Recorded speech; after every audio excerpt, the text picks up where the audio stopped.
का? तर लास्ट लेक्चरला आपला जो फर्स्ट युनिट होता तो संपलेला होता. आजच्या लेक्चरपासून आपण काय करणार आहोत, जो सेकंड युनिट आहे आपला सर्व्हिस डिझाइन, हा युनिटला आपण स्टार्ट करणार आहोत. लास्ट लेक्चरमध्ये किंवा लास्ट युनिटमध्ये जर कोणाला काही क्वेरीज असतील तर त्या तुम्ही मला मेसेज करून विचारू शकता कधी. ओके, सो आपला जो नेक्स्ट युनिट आहे त्याचं नाव आहे सर्व्हिस डिझाइन. तर आता सर्व्हिस डिझाइन म्हणजे काय असतं, सर्व्हिस डिझाइनची रिक्वायरमेंट काय असते, की सर्व्हिस डिझाइन का गरजेचं आहे आपल्याला, या सगळ्या गोष्टी आपल्याला या युनिटमध्ये बघायच्या आहेत. सो आपण वन बाय वन बघूया. सर्व्हिस डिझाइन या युनिटमध्ये आपला जो पहिला पॉइंट आहे तो आहे fundamentals of service design. Okay, किंवा बेसिकली सर्व्हिस डिझाइन ही कन्सेप्ट काय आहे याच्याबद्दल थोडीशी ते या पॉईंटमध्ये फंडामेंटल्समध्ये इन्फॉर्मेशन देणार आहे तुम्हाला. तर त्यातला पहिला पॉईंट त्यांनी काय दिला आहे बघा, service design is a significant phase after service strategy. तुम्ही एकदा सर्व्हिस स्ट्रॅटेजी फिक्स केला, तुम्ही लास्ट युनिटमध्ये बघितलात की सर्व्हिस स्ट्रॅटेजी ब्रीफमध्ये काय असतं, या गोष्टी तुम्ही लास्ट लेक्चरला किंवा त्याच्या अगोदरच्या युनिटमध्ये तुम्ही बघितलेला आहात. पण सर्व्हिस स्ट्रॅटेजी तुमची फिक्स झाली की सर्व्हिस स्ट्रॅटेजीच्या नंतर तुमची जी सिग्निफिकंट फेज असते, म्हणजे ही जी इम्पॉर्टंट फेज आहे ती कुठली आहे, सर्व्हिस डिझाइन फेज आहे. आता ऍक्च्युअलमध्ये हे डिझाइन कशाला बोलतो आपण, खूप लोकांना माहीत नसेल की ऍक्च्युअल डिझाइन ही कन्सेप्ट काय. डिझाइन म्हणजे काय असतं, आपण जर डिझाइनला डिफाईन केलं तर त्याला कसं डिफाईन करू शकतो, design is the art of making plans. कोणतेही प्लॅन बनवण्याचं जे आर्ट असतं त्याला आपण डिझाइन असं बोलतो. किंवा डिझाइन म्हणजे काय असतं, आर्ट ऑफ मेकिंग प्लॅन्स, और we can say that drawing for something. Okay, कुठली तरी नवीन गोष्ट, नवीन आयडिया तुम्ही ड्रॉ करता पेपरवर. ओके, आणि त्याचं इम्प्लिमेंटेशनसाठी तुम्ही त्याला ड्रॉ करता पेपरवर. तर अशा जे ड्रॉइंग असतं त्याला आपण काय बोलतो, डिझाइन बोलतो. ओके, तर service design is a significant phase after service strategy. Service strategy fix केली की त्याच्यानंतर एक सिग्निफिकंट फेज कोणती येते, तर सर्व्हिस डिझाइन येते. Okay, it helps the organisation to design new IT services. ऑर्गनायझेशनला काय करतं, सर्व्हिस डिझाइन हेल्प करतं की त्यांनी ज्या न्यू IT सर्व्हिसेस आहेत त्या डिझाइन करण्यासाठी हेल्प करतं. काय हेल्प करतं, तर आता नवीन आयडियाज आहेत कोणत्या तरी ऑर्गनायझेशनकडे, मग त्या त्यांना इम्प्लिमेंट करायचे आहेत किंवा त्याचं डिझाइन त्याला करायचं आहे. मग अशा वेळेस सर्व्हिस डिझाइन काय होतं, युजफुल असतं किंवा हेल्पफुल ठरतं. नेक्स्ट पॉइंट मध्ये त्यांनी सांगितलंय, IT designs it designs innovative IT services along with resources and processes that help the organization to meet their committed deadlines. म्हणजेच काय, जे सर्व्हिस डिझाइन असतं ते काय करतं, IT सर्व्हिस मधल्या ज्या इनोव्हेटिव्ह आयडियाज आहेत त्यांना विथ रिसोर्सेस आणि विथ प्रोसेसेस ते जे डिझाइन असतं त्या पेपरवर उतरवण्यासाठी मदत करतं. ओके, आणि जेणेकरून त्या डिझाइनमुळं तुम्ही जी कस्टमरला किंवा तुम्हाला जी कमिटेड डेडलाईन मिळाली त्या डेडलाईनपर्यंत ते प्रोडक्ट पूर्ण करू शकता किंवा ती सर्व्हिस कंप्लीट रेडी ठेवू शकता. अशा पोझिशनमध्ये तुम्ही आणू शकता तर सर्व्हिस डिझाइनचा यूज करून. Okay, it is important to understand why an organization requires a service design. Service डिझाइनची ऑर्गनायझेशनला गरज काय आहे हे समजून घेणं खूप जास्त महत्त्वाचं आहे, असे त्यांनी थर्ड पॉइंट मध्ये सांगितले. तर बघा, ते समजून घेण्यासाठी का गरजेचं आहे तर त्याचे रिझन्स काय आहेत. तर ते जे रिझन्स आहेत ते त्यांनी सांगितले. त्यातलं पहिलं रिझन असं आहे, it makes the customer It makes the customer realize that the organization will provide constant support through new and innovative ideas in their business. म्हणजे काय, तो काय करतं, कस्टमरला सर्व्हिस डिझाईन जी काय असते ती कस्टमरला रिअलाइज किंवा कस्टमरला रिअलाइज होईल अशा प्रकारे की ऑर्गनायझेशन काय करेल, तुम्हाला कॉन्स्टंट सपोर्ट देईल एका इनोव्हेटिव्ह आणि नवीन नवीन आयडियाज थ्रू कस्टमरला कॉन्स्टंट सपोर्ट मिळेल असं कस्टमरला रिअलाइज करून देण्यासाठी सर्व्हिस डिझाईन खूप गरजेचं असतं. ओके, फॉर एक्झाम्पल मी समजा माझं प्रोडक्ट आहे फोन, समजा मी माझी कंपनी आहे फोनची आणि मी ते प्रोडक्ट लॉन्च केलं मार्केटमध्ये. मग माझ्या प्रोडक्टचं जे डिझाईन आहे ते कॉन्स्टंट देऊन चालणार नाही मला. ओके, काय असतं, एक महिना झाला की ते जे डिझाईन असतं ते कसं असतं, ओल्ड होतं, पुन्हा एक नवीन 1-2 महिने झाले की पुन्हा नवीन काढलेलं डिझाईन पण ओल्ड होत असतं. म्हणून काय, ट्रेंड प्रमाणे बदलावं लागतं, लेटेस्ट जे डिझाईन आहे ते तुम्हाला अडॉप्ट करावं लागतं. ओके, मग तुम्ही काय करता, नवीन नवीन इनोव्हेटिव्ह आयडिया तिथे अप्लाय करता आणि तुम्ही काय करता, कस्टमरला रिअलाइज करून देण्याचं काम करता की माझं डिझाईन हे बेस्ट आहे तुमच्यासाठी. ओके, माझ्या डिझाईनमध्ये नवीन नवीन इनोव्हेटिव्ह आयडियाज तुम्हाला मिळतील. ओके, सेकंड पॉईंट काय आहे की सर्व्हिस डिझाईन का गरजेचं आहे, the new and innovative ideas to the business increases eagerness in service provider and differentiate them from others. जो सर्व्हिस प्रोव्हाइडर करणारा असतो, जो सर्व्हिस प्रोव्हाइडर असतो, जो कस्टमरला सर्व्हिस प्रोव्हाइड करत असतो, त्याच्यामध्ये काय इगरनेस वाढवून देण्याचं काम सर्व्हिस डिझाईन करत असते.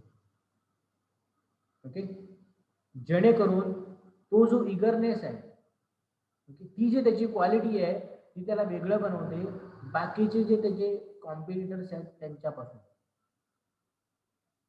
ओके, मी तुम्हाला एक्झाम्पल सांगतो ही गोष्ट. मार्केटमध्ये वेगळ्या वेगळ्या टाईपचे फोन्स आहेत. ओके, ते दुसरं कुठलं फूड प्रॉडक्ट घ्या, वेगळ्या वेगळ्या टाईपचे फूड प्रॉडक्ट्स असतात. ओके, पण प्रत्येकाचं डिझाईन कसं आहे, आता फॉर एक्झाम्पल कुठलंही बटरचं एक्झाम्पल घ्या, अमूलचं बटर मिळतं, अजून दुसऱ्या कंपनीचं बटर मिळतं. ओके, पण त्यांचं डिझाईन कसं आहे याच्यावर पण डिपेंड करतं की कस्टमरला ते किती अट्रॅक्ट करेल. ओके, आणि ते डिझाईन डेव्हलप करण्याच्या मागे पण काय असतं, सर्व्हिस प्रोव्हायडरचं काय झालं तरी ऑब्जेक्टिव्ह असतं. ओके, सर्व्हिस प्रोव्हायडर मध्ये काय करतं, ते जे डिझाईन असतं ते इगरनेस वाढवून देण्याचं काम करतं आणि त्या इगरनेसनं त्यांनी जर काम केलं, ओके, तर ते काय करतं, त्या सर्व्हिस प्रोव्हायडरला किंवा त्या प्रोडक्टला डिफरन्शिएट करतं बाकीच्या प्रोडक्टच्या कम्पॅरिझनने. ओके, सो त्याने थर्ड पॉईंट काय दिलाय बघा, results in greater employee and customer satisfaction. Service design काय करतं, जर सर्व्हिस डिझाईनला तुम्ही प्रॉपर अंडरस्टँड केलात तर काय करतं, तुमची जी एम्प्लॉईची जी इफिशियन्सी आहे ती वाढते, ॲज वेल ॲज तुमचे जे कस्टमरचं सॅटिस्फॅक्शन आहे तेही जास्त तुम्हाला मिळतं. ओके, सो नेक्स्ट जो पॉईंट आहे आपला, आपण आत्ता बघितलं फंडामेंटल्स किंवा तुम्ही म्हणू शकता कन्सेप्ट ऑफ सर्व्हिस डिझाईन बघितली की सर्व्हिस डिझाईन का गरजेचं आहे. ओके, पण आत्ताच्या पॉईंटमध्ये आपल्याला काय बघायचं आहे, सर्व्हिस डिझाईनचे प्रिन्सिपल्स कोणते कोणते आहेत. ओके, ते टोटल सर्व्हिस डिझाईनचे 5 प्रिन्सिपल्स आहेत. त्यातला पहिला प्रिन्सिपल काय सांगतं बघा, service must be design based on customer needs rather than the internal needs of business. तुमचं जे सर्व्हिसचं जे डिझाईन असेल ते कशाच्या बेसवर झालेलं असलं पाहिजे, ते कस्टमरच्या नीड्स काय आहेत, कस्टमरच्या रिक्वायरमेंट्स काय आहेत हे ओळखून तुम्ही तुमचं डिझाईन बनवायचं आहे किंवा तुमची या बेसिसवर तुमचं डिझाईन असलं पाहिजे, ना की तुमची जी फर्म आहे किंवा तुमची जी ऑर्गनायझेशन आहे तिच्या इंटरनल रिक्वायरमेंट फुलफिल करण्यासाठी तुम्हाला डिझाईन करायचं नसतं, तर कस्टमरच्या नीड्स फुलफिल करण्यासाठी तुम्हाला डिझाईन करायचं असतं. त्या ओरिएंटेशन प्रमाणे तुम्हाला डिझाईन फॉलो करायचं असतं. हे आहे सर्व्हिस डिझाईनचं पहिलं प्रिन्सिपल कस्टमरच्या नीड प्रमाणे डिझाईन करायचं असतं, ना की ऑर्गनायझेशनच्या इंटरनल नीड्स प्रमाणे डिझाईन करायचं असतं. ओके. सेकंड प्रिन्सिपल काय आहे बघा, service should be design to develop a reliable and efficient system rather than component by component, which can lead to poor overall service performance. Okay. तुम्ही ज्यावेळेस एखादी service design करता त्यावेळेस तुम्ही खूप सारे कंपोनंट्स त्या डिझाईन मध्ये वापरलेले असतात. ओके. मग तुम्हाला ते कंपोनंट्स ज्यावेळेस तुम्ही कनेक्ट करता एकमेकांना, ओके, किंवा त्या कंपोनंट्सचा तुमच्या प्रोसेसमध्ये यूज करता त्यावेळेस तुम्ही त्या कंपोनंटचा विचार करून किंवा ते कंपोनंट कसे कनेक्ट करता येतील, आपल्याला कसं इझी होईल हा विचार न करता तुम्ही ती पूर्ण सिस्टम इफिशियंट आणि रिलायबल कशी होईल या विचाराने सर्व्हिस डिझाईन करायचं असतं, ना की तुम्ही हे 2 कंपोनंट जोडले किंवा 3 कंपोनंट जोडले, 4 कंपोनंट जर तुम्ही एक सिस्टम मध्ये फिट केले तर तुम्हाला कसं इझी होईल हा विचार नसतो करायचा. कंपोनंट बाय कंपोनंट म्हणजे काय, 4-5 कंपोनंट तुम्ही एकत्र आणून सिस्टम ज्यावेळेस डिझाईन करता त्यावेळेस तुम्हाला ते कंपोनंट कनेक्ट करायला कसं इझी होतोय हा विचार न करता तुम्ही काय कराल, ती पूर्ण सिस्टम रिलायबल आणि इफिशियंट कशी बनेल हा विचार करून सर्व्हिस डिझाईन करायचे असते. ओके. हे आहे तुमचं सेकंड प्रिन्सिपल सर्व्हिस डिझाईनचं. थर्ड प्रिन्सिपल काय आहे बघा, the input required for designing of services should always come from users of service. Okay. तुमची सर्व्हिस ऍक्च्युअल मध्ये ज्यावेळेस मार्केटमध्ये असेल त्यावेळेस कस्टमर्सकडून किंवा जी सर्व्हिसचे जे युजर्स असतात त्यांच्याकडून जे तुम्हाला आउटकम मिळालंय त्या आउटकम वरूनच तुम्ही तुमचं लेटेस्ट डिझाईन बनवा किंवा त्या इनपुट वरूनच तुम्ही काय करा, तुम्ही तुमचं डिझाईन मार्केटमध्ये नवीन बनवा असं त्याने सांगितलंय. ओके. तुम्ही ज्यावेळेस डिझाईन करता तर ते डिझाईन कशाच्या बेसिसवर असलं पाहिजे, तर तुमचं जो युजर आहे सर्व्हिसचा त्या सर्व्हिसचे युजरकडून तुम्हाला काय आउटपुट मिळालंय त्याच्यावर तुमचं नवीन डिझाईन डिपेंड असलं पाहिजे किंवा त्या बेसिसवर तुम्ही ते डिझाईन केलेलं असलं पाहिजे.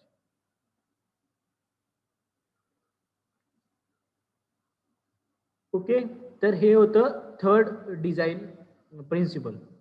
फोर्थ डिझाईन प्रिन्सिपल काय सांगतं बघा, service must be designed and delivered in the participation of all relevant stake holders. Okay. Service ज्यावेळेस तुम्ही डिझाईन करता किंवा सर्व्हिस ज्यावेळेस तुम्ही डिलिव्हर करता अशा वेळेस ती डिलिव्हरी ऑफ युअर डिझाईन किंवा तुमचं डिझाईनचं जे ऍक्च्युअल प्रिपरेशन असेल ते तुमच्या ऑर्गनायझेशनचे जे सगळे स्टेक होल्डर्स आहेत ते स्टेक होल्डर्स तिथे असताना त्यांच्या समोर तुम्ही त्यांचे डिझाईन किंवा त्याच्या डिझाईनची डिलिव्हरी केली पाहिजे. ओके. कारण स्टेक होल्डर्स म्हणजे काय असतात, तुमच्या कंपनीच्या हिताचा विचार करणारे लोक किंवा तुमच्या कंपनीमध्ये इन्व्हेस्टमेंट कॉन्ट्रीब्युटर्स असतात तुमच्या कंपनीचे असे लोक, त्यांना तुम्ही म्हणता स्टेक होल्डर्स म्हणता. मग त्यांच्या उपस्थितीमध्ये किंवा त्यांना जी रिलेव्हंट कंडिशन्स आहेत अशा कंडिशन्स मध्ये तुम्ही तुमच्या सर्व्हिसला डिझाईन करा किंवा तुम्ही तुमच्या सर्व्हिसला डिलिव्हर करा. हे सर्व्हिस डिझाईनचं काय आहे, फोर्थ प्रिन्सिपल आहे. फिफ्थ प्रिन्सिपल मध्ये त्यांनी काय सांगितलंय, when the services are implemented in a live environment, okay, it should be contribute to the continual improvement of those services. ज्यावेळेस तुम्ही तुमची ऍक्च्युअल डिझाईन बनवून रेडी असतं आणि ते रेडी झाल्यानंतर त्या डिझाईनला तुम्ही ज्यावेळेस ऍक्च्युअली लाईव्ह एन्व्हायरमेंट मध्ये इम्प्लिमेंट करता त्यावेळेस त्यांनी काय केलं पाहिजे, तुमचे जे डिझाईन आहे ते काय केलं पाहिजे, कंटिन्युअस इम्प्रूव्हमेंट साध्य केली पाहिजे किंवा त्याला कंटिन्युअस इम्प्रूव्हमेंट मिळालं पाहिजे. हे त्याचं काय आहे, फिफ्थ प्रिन्सिपल आहे सर्व्हिस डिझाईनचं. पहिला फंडामेंटल्स मध्ये आपण बघितलं होतं की सर्व्हिस डिझाईन म्हणजे काय, तर सेकंड पॉईंट मध्ये आपण बघितले सर्व्हिस डिझाईनचे प्रिन्सिपल्स 5 कोणते कोणते आहेत, समजले. तुमचा जो थर्ड पॉईंट आहे goals of service design. Objective काय तुम्ही तुमच्या सर्व्हिस डिझाईनचे किंवा तुमच्या सर्व्हिस डिझाईनचे गोल काय हे त्यांनी आता थर्ड पॉईंट मध्ये आपल्याला सांगितले. ओके. तर नेक्स्ट आपला पॉइंट आहे तो म्हणजे गोल्स ऑफ सर्व्हिस डिझाईन. त्यांनी total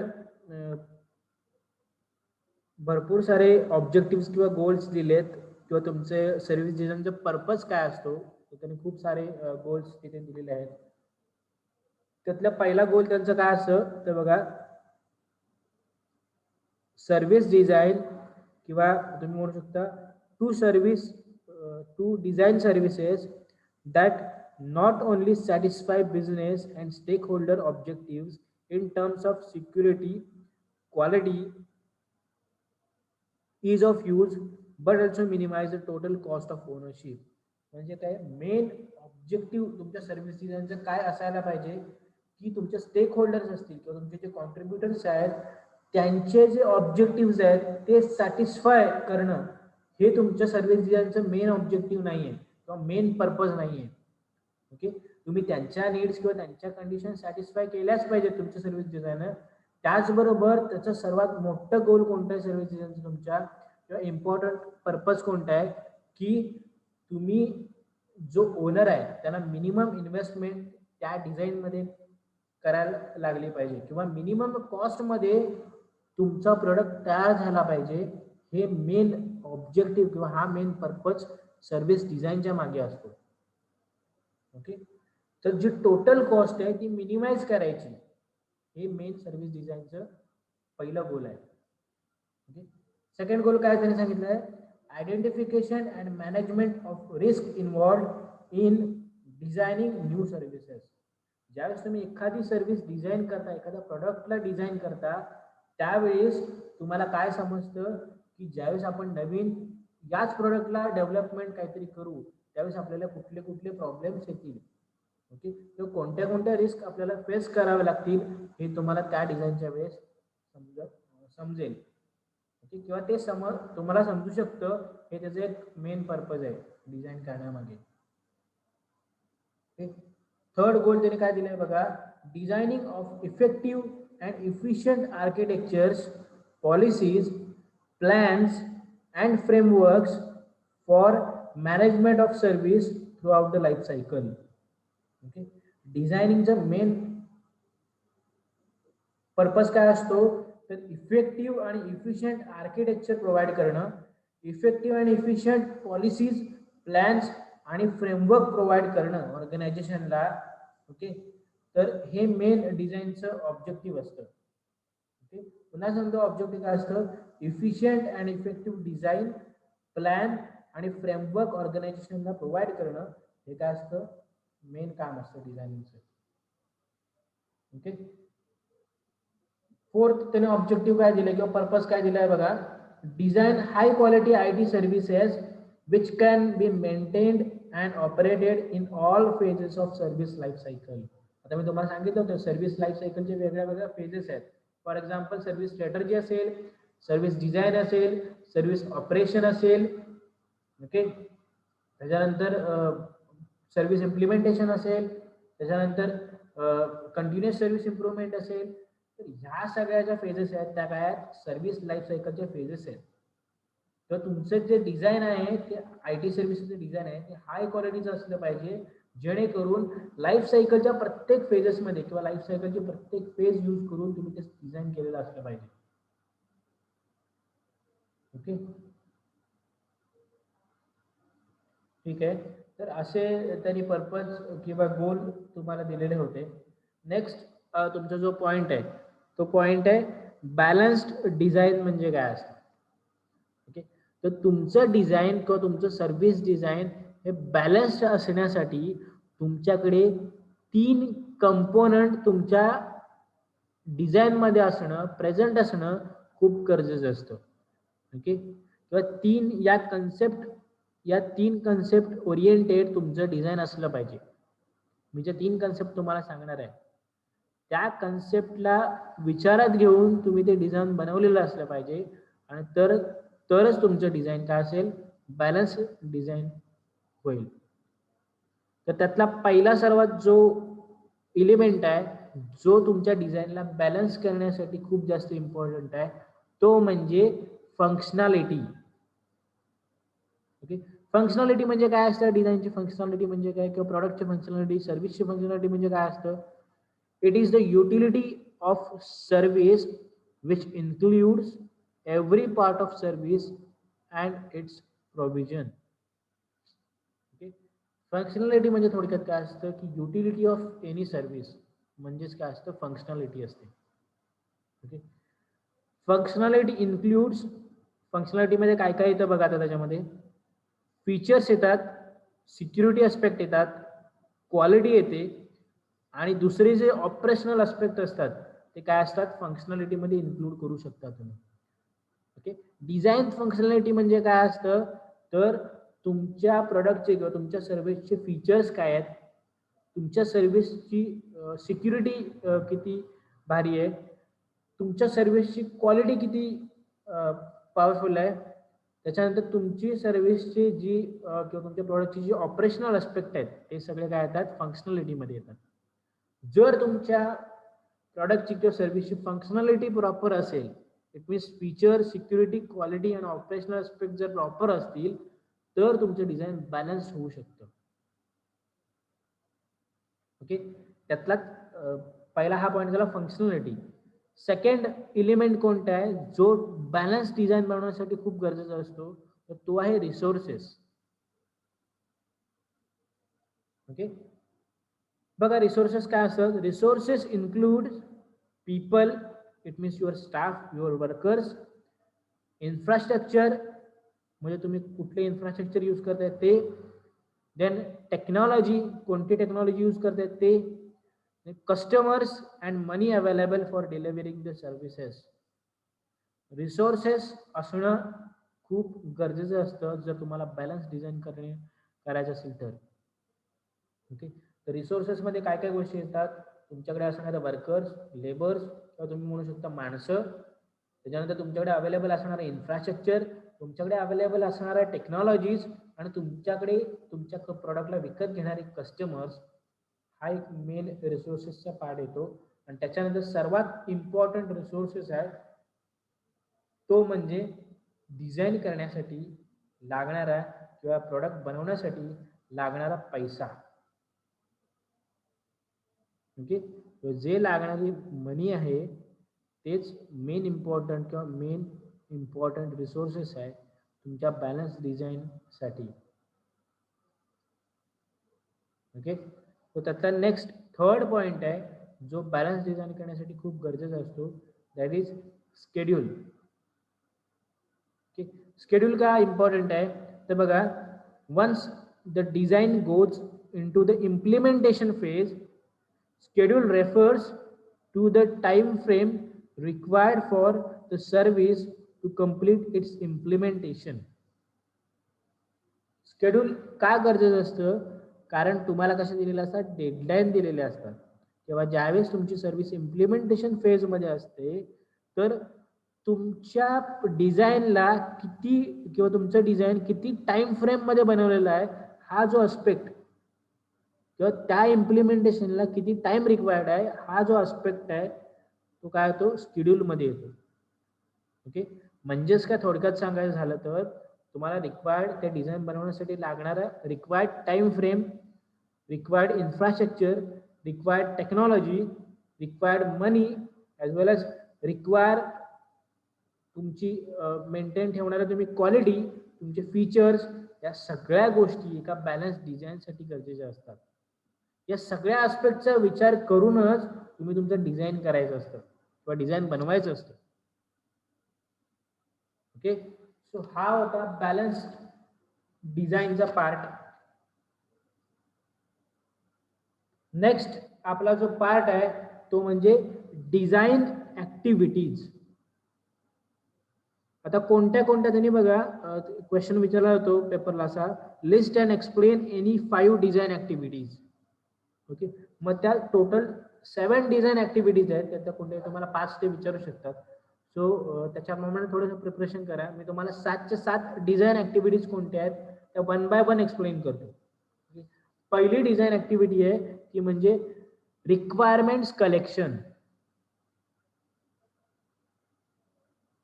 okay, so requirement collection. आता रिक्वायरमेंट कशाची असते बघा, तुमच्या बिझनेसची किंवा तुमच्या ऑर्गनायझेशनची रिक्वायरमेंट वेगळी असते.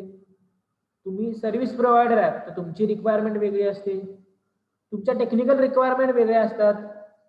ओके, तुमच्या डॉक्युमेंटेशन असेल किंवा तुमची अप्रुव्हलच्या ज्या रिक्वायरमेंट असतात किंवा डॉक्युमेंटच्या रिलेटेड ज्या रिक्वायरमेंट असतात त्या वेगळ्या असतात. म्हणजे काय, रिक्वायरमेंट कलेक्शन हा डिझाईन ऍक्टिव्हिटी मधला सर्वात फर्स्ट पार्ट आहे किंवा डिझाईन ऍक्टिव्हिटी मध्ये सर्वात पहिली ऍक्टिव्हिटी जर तुम्हाला डिझाईन करताना करायची असेल तर ती काय असते, तुमच्या रिक्वायरमेंट काय आहेत त्या कलेक्ट करणं. मग त्या डिझाईन रिक्वायरमेंट असतील, मग त्या टेक्निकल रिक्वायरमेंट असतील, मग त्या बिझनेस रिक्वायरमेंट असतील किंवा त्या सर्व्हिस प्रोव्हायडरच्या इट मीन्स तुमच्या ऑर्गनायझेशनच्या रिक्वायरमेंट असतील.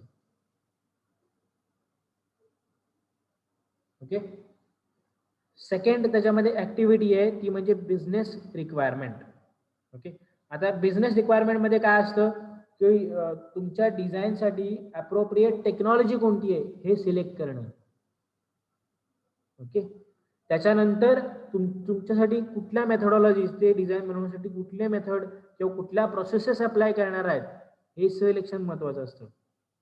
ओके, तुम्ही ते इन्फॉर्मेशन किंवा तो मॅट्रिक्स कसा तयार करणार आहात हे खूप इम्पॉर्टंट आस्पेक्ट त्यावेळेस कन्सिडर करावा लागतो. आणि हे सगळे आस्पेक्ट कशामध्ये येतात तर बिझनेस रिक्वायरमेंट मध्ये येतात.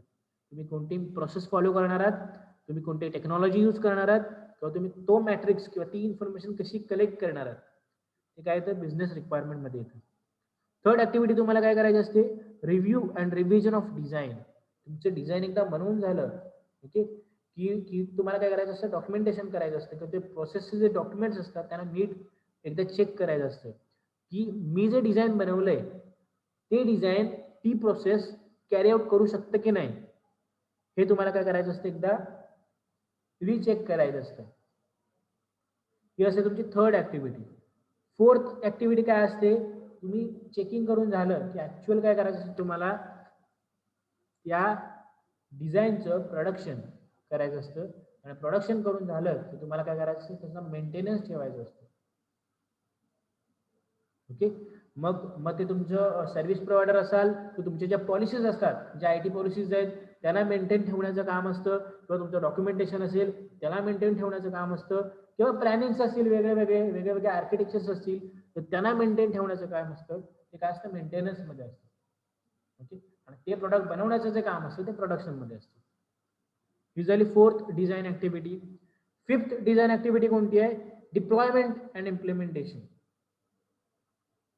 ओके, डिप्लॉयमेंट आणि इम्प्लिमेंटेशन मध्ये काय येतं की तुमच्या डिझाईन ऍक्च्युअल मध्ये तयार करून झाले. ओके, तर डिझाईन तयार करून झाल्यानंतर तुम्ही त्याला कसं इम्प्लिमेंट करणार आहे, प्लॅनिंग फॉर इम्प्लिमेंटेशन. ते कसं इम्प्लिमेंट करणार त्याचं जे प्लॅनिंग असतं ते डिप्लॉयमेंट आणि इम्प्लिमेंटेशन मध्ये येतं. ओके, की तुमचे जे वेगळे IT स्ट्रॅटेजिक अस्पेक्ट्स आहेत त्याला तुम्ही कसं अप्लाय कराल किंवा तुम्ही प्रोजेक्ट प्लॅन कसा बनवाल तुमच्या डिझाईन वरून, ते काय असतं डिप्लॉयमेंट आणि इम्प्लिमेंटेशन मध्ये असतं. हा झाला तुमचा fifth design activity. Sixth design activity काय आहे, risk assessment and management. Okay, याच्यामध्ये तुम्हाला काय चेक करायचं असतं की तुमचं डिझाईन डिलिव्हरेबल आहे की नाही. ओके, तुमचं डिझाईन कस्टमरला डिलिव्हर होऊ शकतं की नाही याचा विचार, आणि ते डिलिव्हर करताना तुम्हाला कोणत्या रिस्क कोणते प्रॉब्लेम्स फेस करावे लागतील, त्यामध्ये किती रिस्क आहे, या सगळ्या फॅक्टर्स रिस्क असेसमेंट आणि मॅनेजमेंट मध्ये फिक्स केली जातात. ही जरी तुमची सिक्स्थ डिझाईन ऍक्टिव्हिटी. सेवन्थ आणि लास्ट डिझाईन ऍक्टिव्हिटी आहे ती म्हणजे service design packages. Okay, production of services design और service design packages for new और चेंज सर्व्हिसेस. म्हणजे काय, तुम्ही एकच सर्व्हिस कोणत्या पॅकेजमध्ये किंवा कशी डिस्ट्रीब्युटेड सर्व्हिस तुम्ही अप्लाय करणार आहात त्याच्याप्रमाणे तुम्हाला काय करायला लागतं, डिझाईन बनवावं लागतं. ओके, मग एकच सर्व्हिस असते पण त्या सर्व्हिस मध्ये खूप साऱ्या कॅटेगरीज असतात कस्टमरला प्रोव्हाइड करताना. मग ते डिस्ट्रीब्युटेड सर्व्हिस जर का असेल तर डिस्ट्रीब्युटेड सर्व्हिस कशी डिझाईन कराल किंवा त्याच्या ती डिस्ट्रीब्युटेड सर्व्हिसला कन्सिडर करून तुम्हाला काय करायचं असतं, ते डिझाईन बनवायचं असतं. ओके, तर ह्या झाल्या तुमच्या 7 डिझाईन ऍक्टिव्हिटीज.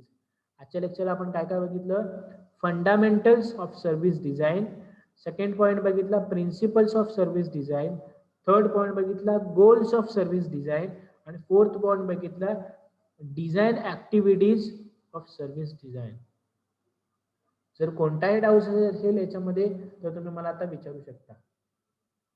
डाऊट आहे कोणाला काय? मी जे पॉइंट्स क्लिअर केले त्याच्यामध्ये जर डाऊट असेल ते विचारा मला.